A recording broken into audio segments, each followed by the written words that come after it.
Hello and welcome to round 6 of NEAFL TV, a very special round. We're on location here at Startrack Oval in Canberra, where for the first time in 2014, 2 NEAFL games were played here. So let's go to that first game on Saturday morning.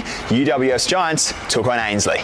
The Giants entered this match as favourites, and in cool conditions at Startrack Oval, they quickly showed why, asserting their dominance on the contest early. UWS opened up a handy 20-point lead at the first change, courtesy of 5 goals to 2, but Ainslie worked their way into the contest, led by star recruit Nick Salter. The Tricolours were by far the better side in the second term, and it showed on the scoreboard. They trailed by just 7 points at the main break.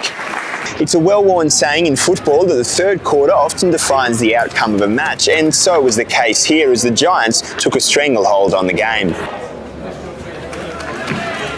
Led by Timor-raised boy Jake Barrett, who had the ball on a string through the midfield all afternoon, the Giants fed Liam Sumner, Rory Lobb and James Stewart plenty of quality ball. The trio finished with 3 goals apiece. Former Western Bulldog Dylan Addison chipped in with 2, and the Giants recorded another win, winning 16-12-108 to 9-5-59.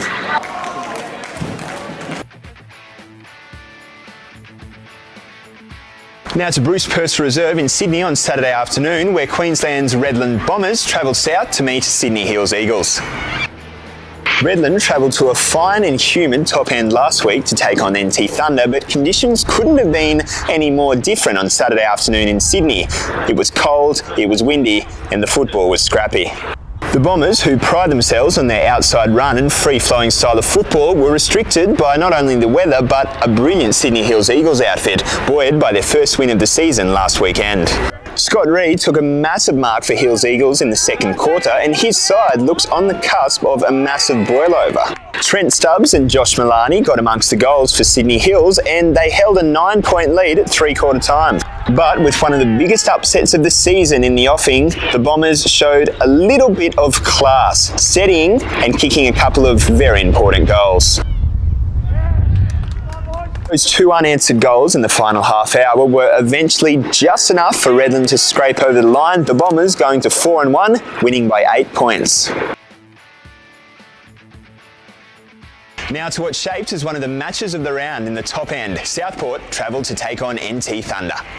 With so much quality on both lists, many predicted this match would be a shootout, but that wasn't the way it started, with plenty of contested football. The game opened up significantly in the second term with a lot of exciting free-flowing football, but while it's normally the home side playing that brand of footy, it was Southport who took the lead, led by Josh Baxter. Signs for NT Thunder if they lose Gilhouse tonight. Oh, Bugler unable to gather the ball.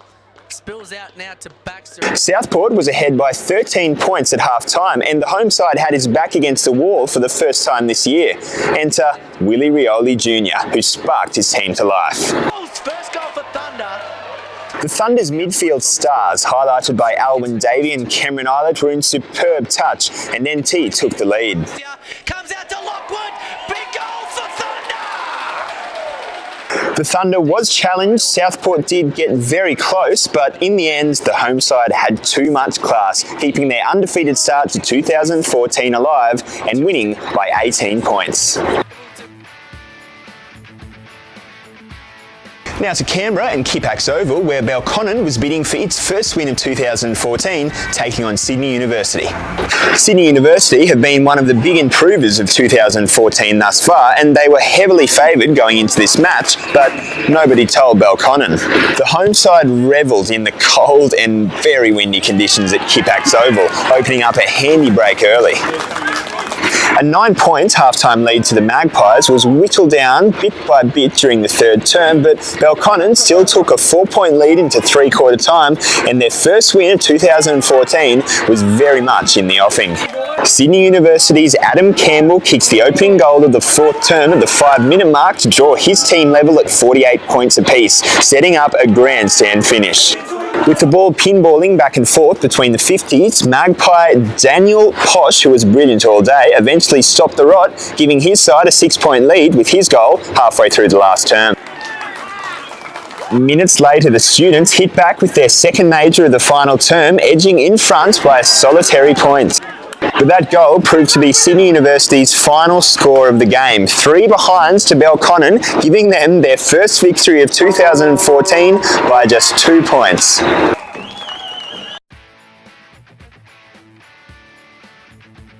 Next up, we're at Graham Road, where Aspley hosted the Gold Coast Suns. Premiership fancies at the start of the year, Aspley's had a little bit of a slow beginning to 2014, but they had a quick start to this game, getting amongst the goals early against the Suns. And it falls into the goals. Nice work there from Clinton French. Despite looking the better team for the majority of the first term, the Hornets' lead was just 3 points at quarter time, but in the second term, they really started to take full control. The handball comes out now, open spaces for guess who? And guess what he did with it? Straight through the middle, not a problem. Matthew Payne and the Hornets get their 4th. Gold Coast are winless this year and they struggle to find an avenue to goal all afternoon, kicking just 2 majors after half-time. Kick Shirley, he can! Former North Melbourne Kangaroo Eddie Sansbury's been a star for the Hornets on the goal-kicking front this year, but he was ably supported by his teammates on Saturday afternoon. And to the heart!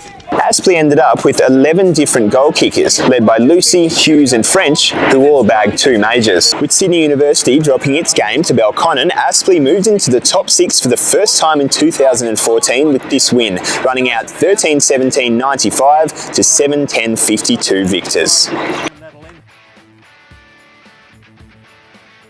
Round 6 was rounded out at this fantastic facility behind me when Eastlake took on Queanbeyan. The Demons were coming off a massive drubbing at the hands of Southport last weekend, but the home side looked a lot better early on in this game. So, and he gets full points to Hayden Armstrong. Well done. Eastlake were well and truly in this contest, but they were let down by some inaccurate kicking in front of goal, kicking 1 goal 5 in the opening half and trailing by 21 points at the main break. The 2012 Eastern Conference Premiership seems a long time ago for Queanbeyan, but they reprised some of that form in the 3rd term against the Demons. Top flight football. It is fluent. Can he get his 3rd? Yes, he does. With the result all but sealed at 3/4 time, both sides' defence turned a little bit loose in the last term as 11 goals were piled on. Eastlake kicked 4, Queanbeyan kicked 7, and the Tigers ran out 18-13-121 to 6-7-43 winners. Strong enough over the footy. Has a shot from the boundary line. Does David Smith? Oh, and he likes that. He puts the one finger up to the crowd. Right on the 50. The man they call David Stiffy Smith. Now to everyone's favourite segment, Mark and Goal of the Week. We'll start with the Mark, where Scott Reid from Sydney Hills Eagles flew high against the Redland Bombers.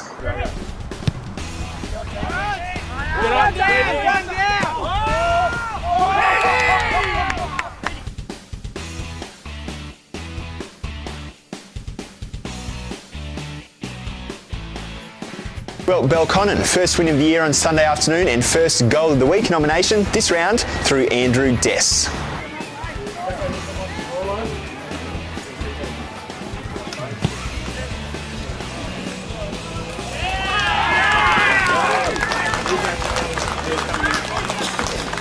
That's all we've got time for in this special edition of NEAFL TV from Startrack Oval in Canberra. I'm Sam Canavan. Don't forget, during the week, stay up to date, check the website, check the app. See you next time.